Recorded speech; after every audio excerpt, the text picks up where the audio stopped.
वाले चने ने चल अगली बार से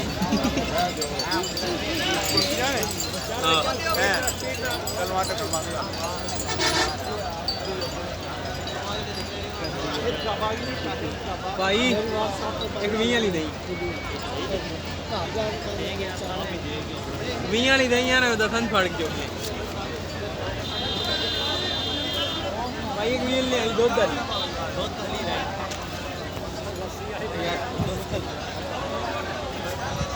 आया बस बड़े ने कहा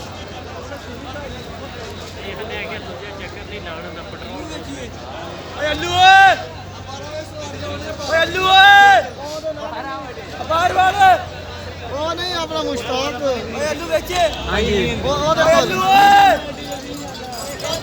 ਬਾਹਰ ਬਾਹਰ ਕਿਹੜੀ ਗੱਡੀ ਬੈਠੇ ਨੇ ਪਾਸ ਵਿੱਚ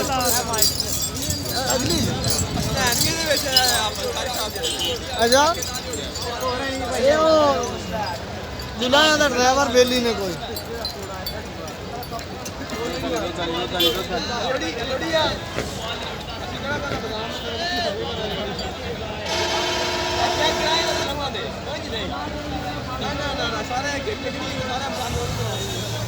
पैसे बड़े ने